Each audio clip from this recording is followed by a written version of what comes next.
there was a storm drainage problem. So they had to go back to the planning commission to solve a storm drainage problem. So it's not like they could have built it the next day. So I called the developer, it was Joey Guerrera, and who was very money conscious, by the way. And I said, you know, I redesigned your development. I saw Skip Preble gave it to me, and I have a design with 33% less road and much more premium lots, same density, and it solves your drainage problem. He said, well, let me see it. I said, well, you know, you can't see it because I have to have a contract. No, let me see it, and I'll sign the contract. No. He kept on calling me back. So finally, it's a meeting. And I said, look, you don't have to pay me if you don't like it. Rip up the contract, but I want a signed contract. So he signed the contract and gave him the plan. He went to the city staff. I never go to city staff. Sorry, city staff. I never go to city staff. Went to the city staff, and he showed them this design and said, oh, you don't have tangents on the curves, and the lots aren't radial. He says, you know, it's too many exceptions. Calls me back and says it can't be done. I said, Joey, don't ever go to city staff. You have 33% less street and higher value lots. Go to the administrator, go to a few council members, and he did that the next day. And I said, you want a fast approval. You want a 30-day reapproval. Or you're going to bring in that other plan with 33% more street that the city has to maintain forever. So he goes in, and he says exactly that, and they gave him a fast-track approval. Now, it took 90 days because they had to work through the drainage issues with the engineer. But that got built. And it's the only time I've ever done that. But Skip has that financial pro forma. There's about $350,000 less in utilities. Now, here's another thing, and this is something to be aware of, that the engineer who gets this has to be on board. So there is ways you can engineer this to then take that and further reduce the cost. So if they don't believe in it and it's just easier for them to lay out a grid, they will fight this, and they will put in extra manholes and extra things to make the numbers not work. This engineer was on board. So they had further engineering that would reduce the costs even further because they embraced it, which is not the typical case. Because keep in mind, engineers make sometimes charge on percentage construction costs. You save 33%, they make 33% less. So that's a fundamental problem. So it's, you know, you have to be aware of that. That's what goes on. Engineer was on board. Then they factored in the premiums. So it came out just under $900,000 more profit. My fees were like $45,000. So they were like $855,000 ahead of the game.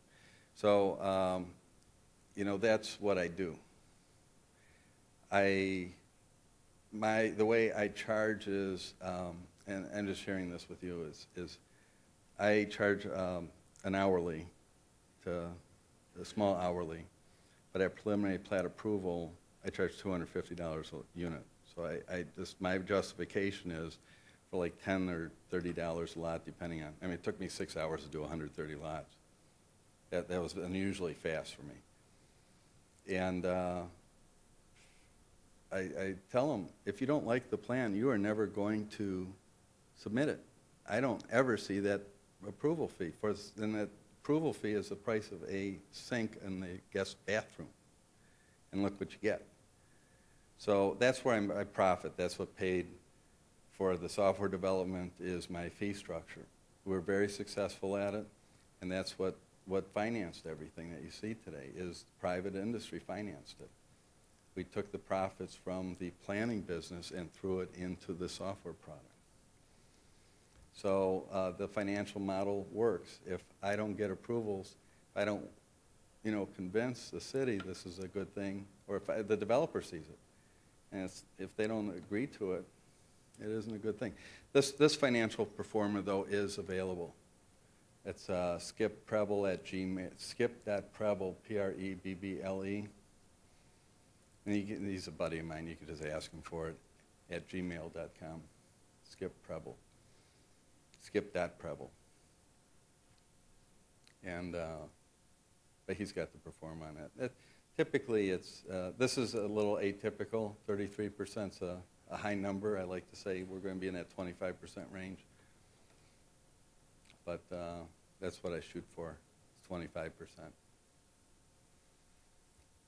Any other questions before we wrap it up? Oh.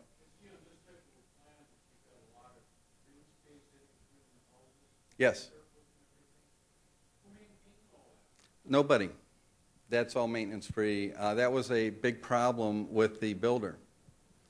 Who maintains, the question is, who maintains all the green space? That is maintenance-free prairie. This was a senior housing development. The before plan had very little lots, so there's very little space for the seniors to maintain. This is not a maintenance-free, you know, they have to have service or their own lawnmower. So this is a active adult senior market. And the builder didn't like the fact the lots were a lot bigger. So we came up with not maintenance-free, but very low maintenance prairie. My lawn, if you come to Minneapolis, give me a call, and I'll show you my lawn. I've never mowed my lawn. I have fescue. Right now, I wouldn't want to show it because my landscaper told me I should let it seed, which was a big mistake. Now it looks like, you know, but I told him, fix it. But, you know, the last 3 years, I had a gorgeous lawn. I've never mowed it. It's just, you know, everybody just sods. You don't need to sod. There are things that you can do to alleviate the problem. So I'm learning too. I'm not going to let it seed again. I'm not going to let that happen. It's just it doesn't look very good right now. He's going to come out and whatever he does. But I won't do it again.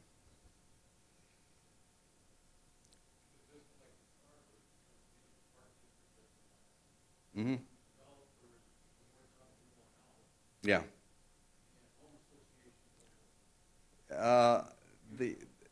Especially now, this is another huge problem because most developments in Minneapolis went with associations. Most, if not all, in the last.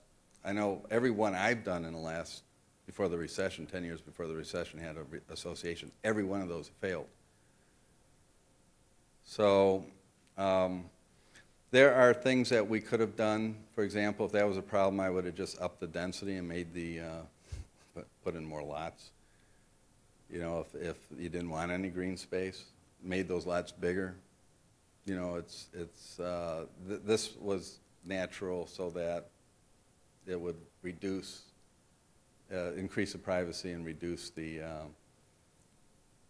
Every development's different. But that's how this was handled. Because the builder at first didn't like the plan, because they had too much green space. Well, part of it is that issue that everybody loves green space. Great. Who wants to maintain it? Who's going to maintain it? Yeah, one thing about the no-mow is you can't have kids running around. It will not take foot traffic or pets. So it has to be, it's very, very sensitive grass. Doesn't take the, that's the thing about no-mow is you'd have to use it in spaces like this if you did no-mow or places where people don't walk. We just don't have kids on that lot. And we're in St. Louis Park. We're in the suburbs, so we can't have a lawn that doesn't fit in to the suburbs.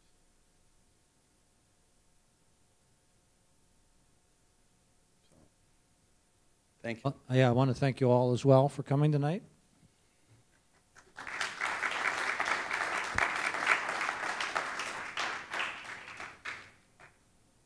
Thanks.